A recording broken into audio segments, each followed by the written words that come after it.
What's going on, everyone? It's Asal, and welcome to the ultimate guide for everything that you need to know for Destiny's new expansion, The Taken King. So first and foremost, a lot of big changes coming to the leveling system. Level 40 will be the new level cap. Previously it was level 34, but this time around, light will not be affecting your level. Instead, you will earn experience all the way to level 40, and your current level will carry over to the expansion. So if you are currently level 34, then that will be carrying over in the expansion, but then you will earn experience all the way to level 40. Now your attack and your defense values will be measured by the light on your gear. So this is comparable to World of Warcraft, where you have your item level on your gear, which determines how weak or how strong you are, but instead we're going to be calling it our light level. We will also be getting two new item slots, that being the relic and your ghost shell. Now I think this is a really great system because we will now have 6 pieces of gear, of which we need to upgrade to increase our overall light level. This is up from 4, so it makes each individual upgrade less important, and it won't be such a massive increase in strength when you get just one piece of gear. Say for example, you were level 33 and you needed one piece of gear to get to level 34. That was a massive increase in strength, but with this new system, your growth will be much more linear. I also really like this system because any player will be able to reach level 40. I had a lot of friends that were a little more casual and they didn't even know how to get to the max rank in Destiny because they didn't raid, and it was a little bit of a confusing system. I understand why they did it, because they wanted to be different, but the more traditional system with a light level measuring your strength makes a little more sense to me personally. The next major change coming to Destiny in The Taken King is that each class will be getting a new subclass, the first being the Stormcaller for the Warlock. This has been compared to that of a Sith Lord. You have a lot of electricity coming from your hands and you do massive AoE damage, and it looks to be quite good for clearing trash, and again, this is an arc damage subclass. Next is the Night Stalker subclass for the Hunter. Now basically, this is a support class that does void damage, which is interesting because we don't have a lot of traditional support roles in Destiny. Now, your super with this is a void bow that comes out, and you can actually tether enemies to the ground if you hit them, which is interesting because we don't actually have a lot of crowd control in Destiny currently, so this should make for some very dynamic play in endgame content. And finally, we have the Sunbreaker subclass for the Titan, aka Hammer Time. This looks to be probably the coolest subclass out of all the new ones. Basically, you have a bunch of flaming hammers and you can throw them at the ground and they explode, doing massive solar damage, and it just looks so cool, and it's probably going to be one of the first ones that I check out when the expansion does hit. Moving on to the actual new content, we will be getting a new campaign, of course, and a new area, but the new campaign has a new focus on storytelling. Supposedly we're actually going to be getting cutscenes, some character development, actual story, because previously the Destiny campaign was very dry and very weak, but now we're actually supposed to be getting some pretty substantial changes to the story mode, which I am pretty excited about. We actually also have a large emphasis on quests in The Taken King, both in the campaign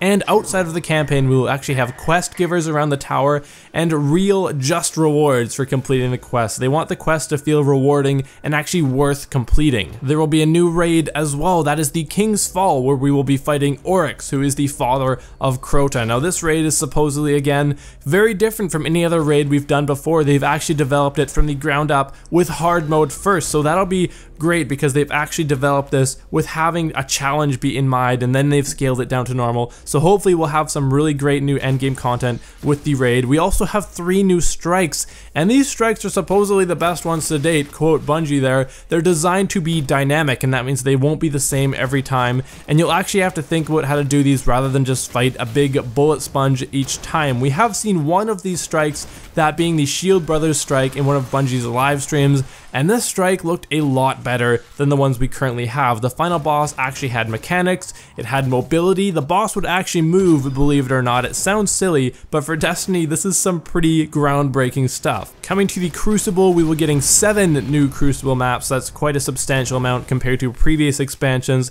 and also 3 old strikes have been kind of reskinned and rethemed with the Taken King themes. Now this is kind of a small change, but to me, I enjoy this because it shows that's quality to your work work right there, doing little changes to keep all the themes in line. I really appreciate that. Also, the Nightfall Strike has undergone some serious changes. You will no longer all be returned to orbit when you all die, because Bungie felt that having that mechanic in the Nightfalls made you play very safe and just kind of took away from how they wanted the strike to be played. To make things not super easy though, you will still be having a 30-second death timer like you do in normal difficulty raids. The weekly heroic strike has also been axed from the Taken King. Instead, we will now have the Vanguard heroic playlist, and after you complete this for the first time each week on each character, you will receive a legendary engram as well as the appropriate marks for completing the strike. Vanguard and Crucible marks have also combined into one currency, that being legendary marks. Now you can spend legendary marks at either the Vanguard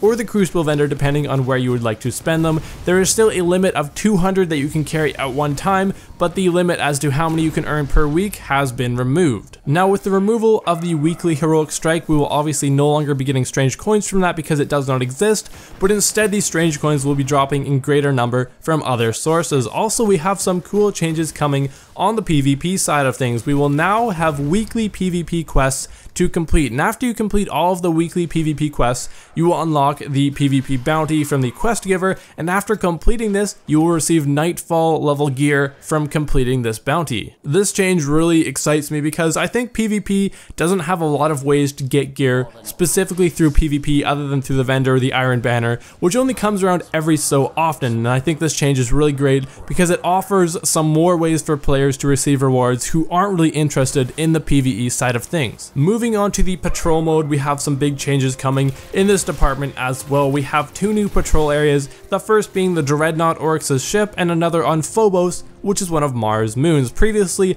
patrol was a mode you went into to kind of do some random bounties, wait around for public events, and complete patrol missions for little to no reward, but that is all changing in the Taken King. From completing patrol missions and such, you will actually be receiving high-level rewards. No longer will it be a complete waste of time, and it actually seems to be geared more towards endgame even, which is a very welcome change because currently patrol is a little bit useless, and there isn't really a whole lot of reason to go on patrol unless you're trying out a new weapon or something like that. Things like hidden chests will be around patrol mode, you will be rewarded for exploring places, and also you can actually start public events and you won't need to wait around for them when the Taken King hits. The Taken King is also bringing a lot of new quality of life changes, we'll call them, when it hits. Things that just make life easier in the game. We will have a bigger vault space, almost double the vault space, which is absolutely fantastic because a lot of people were complaining about that. My vault was never very full, I was never much of a hoarder, but I know a lot of people are really appreciative of this upcoming change. We will also have a new collection storage for things like ships, emblems, and shaders, which will save even more space in the vault, which is absolutely fantastic. Exotics themselves will also be getting a new storage place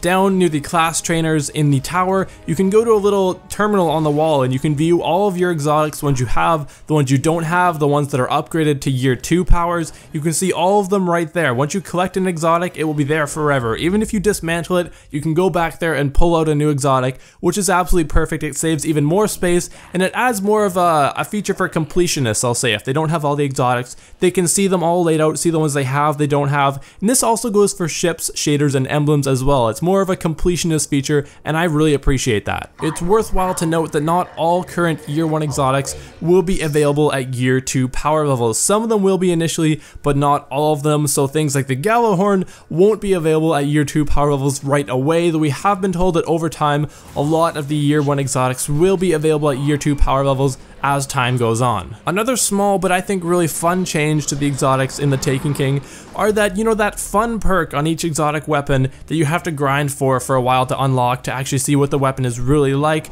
will actually be available right away when you receive the weapon, and the upgrade perks will be more of how you want to customize the weapon, but that really fun perk that really makes the exotic weapon what it is will be readily available as soon as you achieve that item, making for a much more fun experience. There are also some small changes to factions. For example, you can actually pledge an allegiance to a faction like Dead Orbit, for example, and then you can simultaneously earn reputation with the Dead Orbit and the Vanguard / Crucible depending on what you're doing, which I think is really good because I know a lot of people really want their Vanguard reputation and they don't want to sacrifice putting on the cloak or whatever it is for Dead Orbit in order to get that reputation. So a nice quality of life change on this front as well. The gunsmith himself is also becoming a faction. You can earn reputation with him through using some of his field test weapons and killing things with them. I believe there is one for each weapon class, and after you do this you earn reputation with him, you level up, and once you've reached certain levels you can order legendary weapons from him. I believe there are up to 5 to attain, and that's just one more way for us to achieve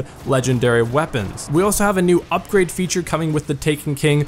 All Taken King weapons and armor will be able to be upgraded by consuming a weapon or a piece of armor of higher attack or defense value. Say you have a weapon with 280 attack, you absolutely love it. You get a weapon with 290 attack, which you don't love as much. You can actually consume the 290 attack weapon to upgrade your favorite 280 weapon to a higher attack value, which is a really great system because, you know, you are being rewarded for getting very high level tier of weapons and armor, but at the same time you can still use those weapons that you really know and love. And with that, that's all the major changes that are coming to Destiny with the Taken King. If you've made it to this point in the video, thank you very much. That's some hardcore dedication right there. And at this point, if you have enjoyed it, I would really appreciate a like on this video. And if you want to see more content just like this one, you can also subscribe to my channel. Everyone, this has been Asal, and I will see you guys next time.